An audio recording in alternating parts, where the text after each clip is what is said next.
about the motion picture made by this Navy man, Newhouse? We're working on that. How does it look? Impressive. Can I see it? It's being analyzed.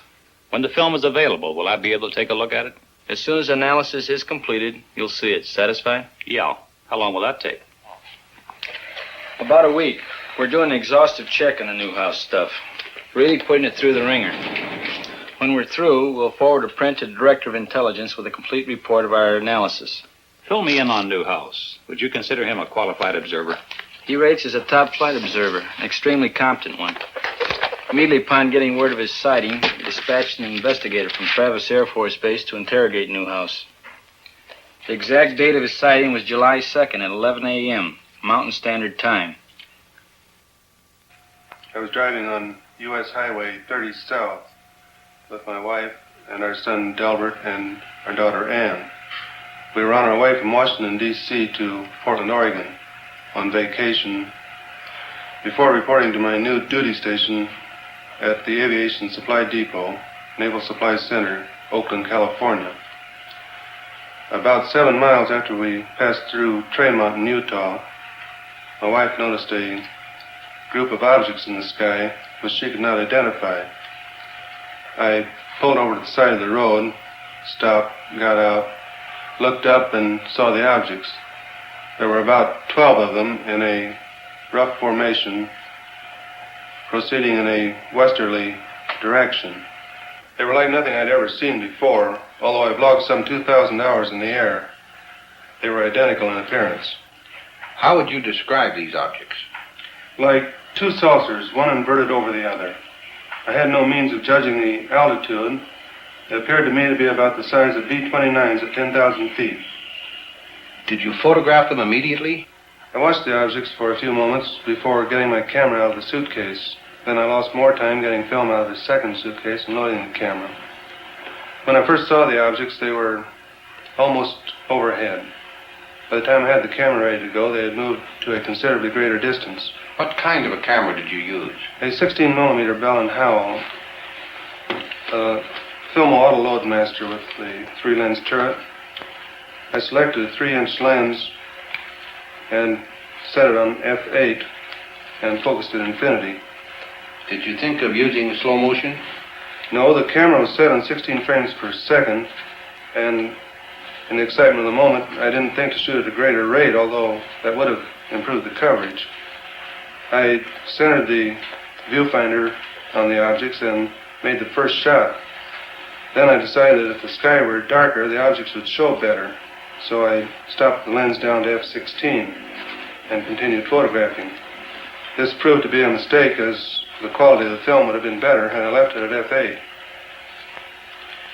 Did these objects remain together in a group at all times? No. Toward the end, one object reversed its course and proceeded away from the rest of the group. I held the camera still and allowed this single object to pass through the field of view, picking it up again later in its course. Did this single object return to the rest of the group? No. I allowed it to pass through the field of view of the camera 2 or 3 times, and then it disappeared. In what direction? Over the eastern horizon. What did you do then? I turned, swinging the camera just in time to see the rest of the group disappear over the western horizon. What was the weather? The weather was bright and cloudless. Visibility good?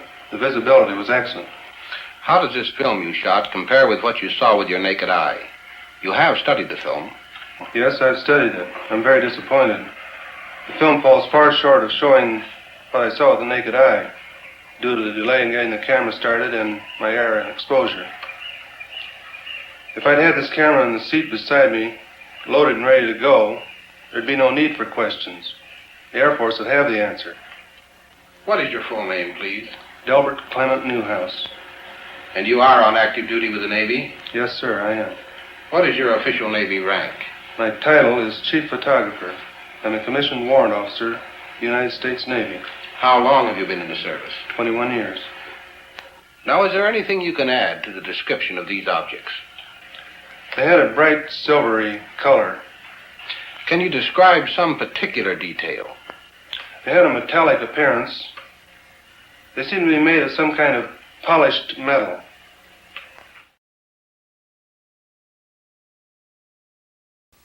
I spent a full week in Dayton. I had hoped to see the Newhouse film before returning to Washington, but it was still under analysis by the Wright Field Photo Lab. When the analysis was completed, the film was taken by an Air Force courier and hand-carried to Washington to be viewed by the Director General of Air Force Intelligence. It is. All set, Major? Yes, sir. Air Technical Intelligence has reported that this film could not be produced under simulated conditions. Let's go. There'll be several feet of blank film before the pictures come on.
The film, as Newhouse had predicted, was in bad condition, but the chief interest was in movement, speed, and light source.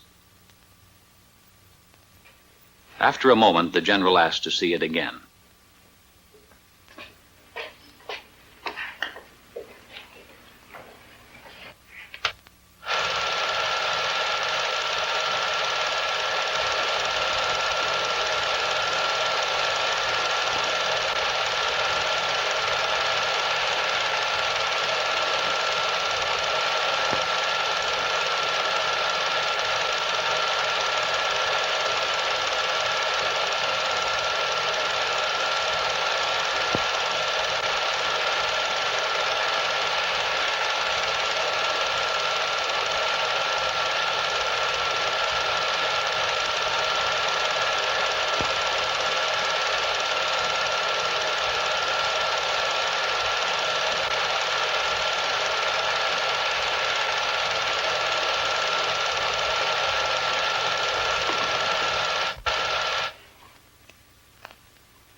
How about that? Those were the only words spoken in the room. How about that? A few days later, Major Fournet had some news for me. We got the analysis of the Newhouse film from Air Materiel Command. What does it show? Not birds, not balloons, not aircraft, not faked. With the telephoto lens used, weather balloons within 5 miles distance could have been determined on the film. At a greater distance than 5 miles, they could not attain the speeds calculated. Within a 5-mile range, an aircraft of 40-foot wingspan could have been clearly determined. In excess of 5 miles, the speeds of the objects are greater than aircraft could achieve, except in a straight-line speed run. No bird is sufficiently reflective as to cause the film to react as strongly as it is done. If they're not birds, not balloons, or aircraft, and the film isn't faked, what can these things be? The official conclusion is unknowns. The Newhouse film was only the overture. A few minutes before 1 a.m., July 20th, 1952, the curtain on the first act of the Washington drama went up. The unknowns moved in for the first time over the national capital. I had always regarded myself as a man with an intuitive nose for news. So, through the first Washington sighting, while the saucers hovered over the city, I was in bed.